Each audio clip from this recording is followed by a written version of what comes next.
Hey there, writers and muse daters. I am here today with Amanda Nelson. Super excited to be here with her. You're going to love her. She's an amazing author with some big milestones happening in her author career. And I'm super excited to be able to share that journey with you here today. Amanda, thank you so much for your time today and sharing your author journey with the people who are listening and watching today. Thanks for having me. So, before we jump into some of the major milestones that are happening for you, tell us a little bit about what you write.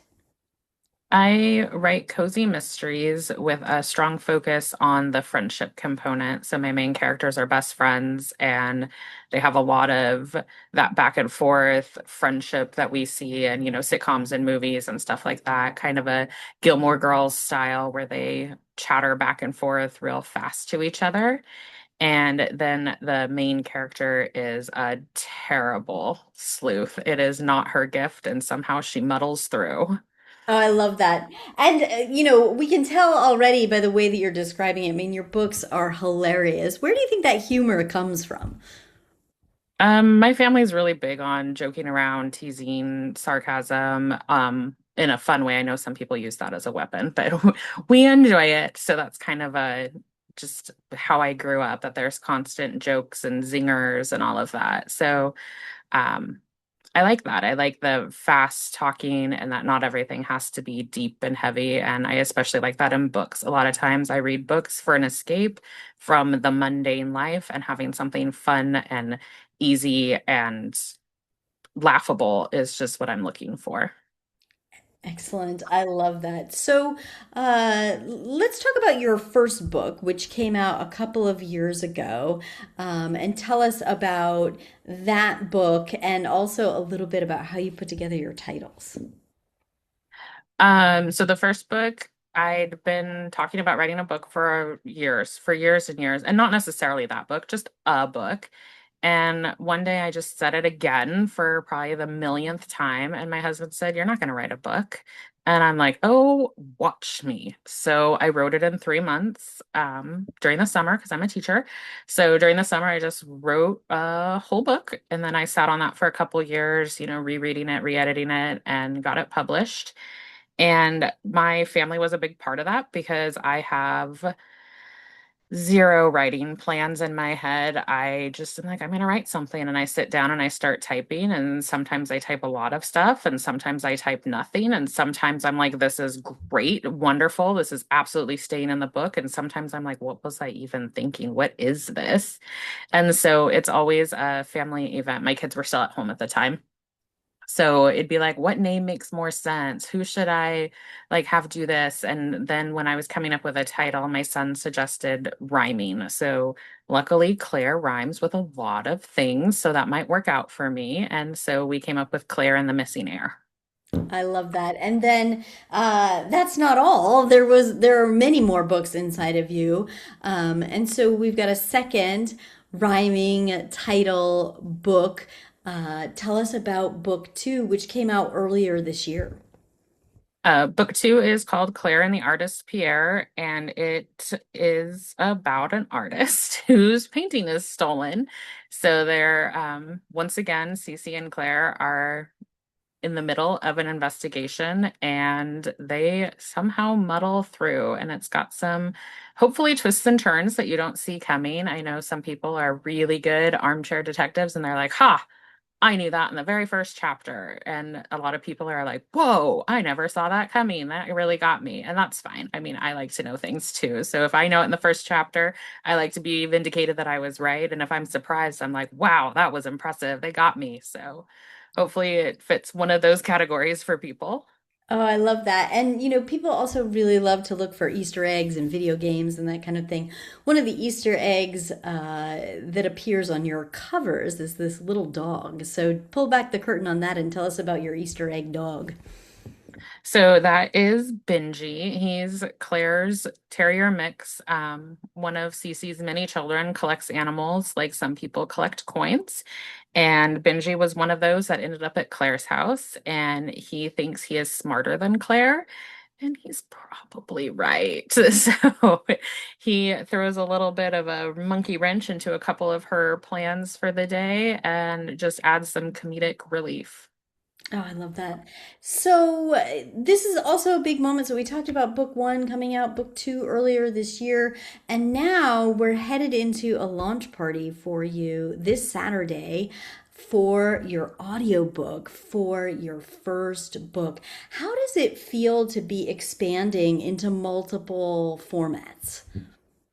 Expanding is great. I know some people don't have time to sit and read. They're busy working, they're busy moms or dads, they're college students, whatever it is. And so having that time to sit isn't really available. And so having an audiobook where they could listen on their commute or while they're doing chores or, when they're helping the kids with homework and they can pop in and out of a question or they're supervising them at soccer practice or whatever. It's just really nice that people can experience books in multiple ways. I know some people struggle with the actual reading. There's dyslexia, there's eye strain, and all of that. Maybe you have a reading intensive job and your eyes are just done, but you still enjoy books and stories. And so it's a nice option for them. Oh, that's so great. And I had a front row seat into your choice of narrator. She's fabulous. How did it feel to hear those voices come to life, to hear the narrator really bring them to life? They sound different, they speak differently. What was that like for you, the creator, the author, to hear those different voices for your characters? It was really amazing to hear the different character voices. It was enlightening because sometimes I'm like, oh, that is spot on to what I was thinking. Perfect. Could not have been better. And then other times I'm like, huh, I didn't really see it that way. And then I had to think like, is it that way or is it not that way? And then work with the narrator about what really fit what my thought was, and also taking into account like how a listener hears the story too. So that was really interesting. That's so great. And so, this launch party that you're having this Saturday, the narrator will be there. That's amazing that she has consented to come. I mean, it shows how much she loves the book, which she raved about how funny it was. She said she had a great time working on it with you. What does it mean to you to have the narrator come to your launch party? That is amazing that the narrator's able to come. I know people are busy. I mean, obviously, this is outside of her work time that she's making a priority for me, and that's amazing. It's like meeting a celebrity that wants to come to your birthday party. You're like, really? Why? And then you feel really like good, like they really liked what you're doing or who you are, or whatever. So the fact that she's coming is just amazing. That's great. So we'll put a link to invite all of our listeners and watchers to that launch party for Saturday. But pull back the curtain a little bit here, Amanda. What can people expect when they come to your launch party this Saturday? There's going to be a author and narrator Q&A section, so people would have a chance to ask questions to me about what I wrote, to the narrator about voice choices, all of that. There's going to be a special reading section of it. Well, listening, I guess it's an audiobook, a listening section of it. And then there is a surprise gift for everybody who attends. So hopefully people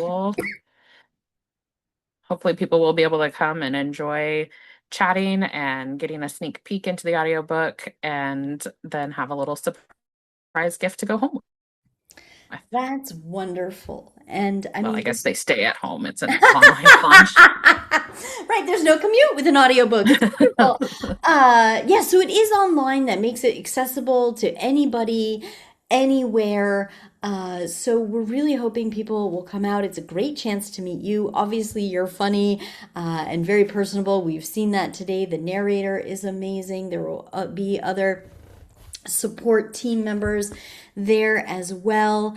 What had been some of your favorite reviews that you've gotten on your book? Things that people said that really delighted your heart and soul, or maybe surprised you?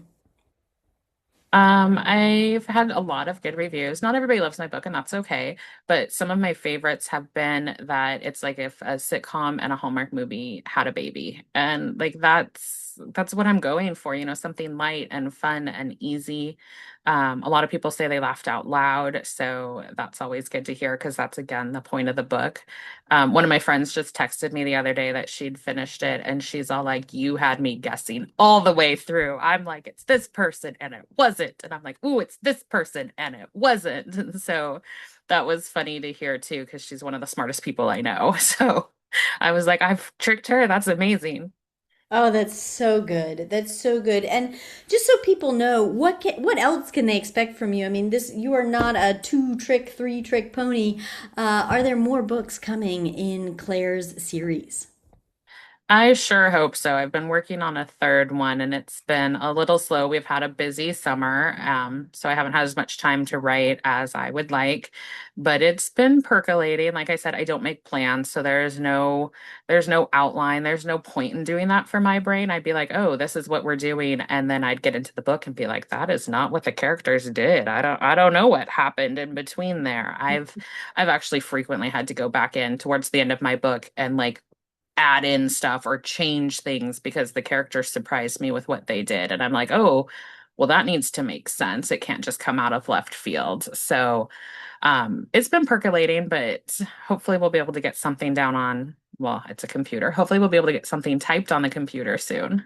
Oh, I love that. I love that. Well, thank you for your time here, Amanda. I'm thrilled to be there this Saturday. I know that many members of our program and our community are planning on being there to support the amazing work that you've been doing. And I hope others will join us.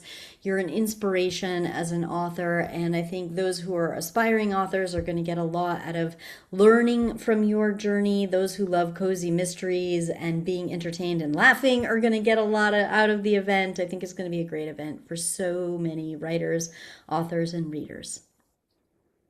I sure hope so. All right. Well, we'll wish everyone watching and listening until next time happy writing, and hey, see you Saturday.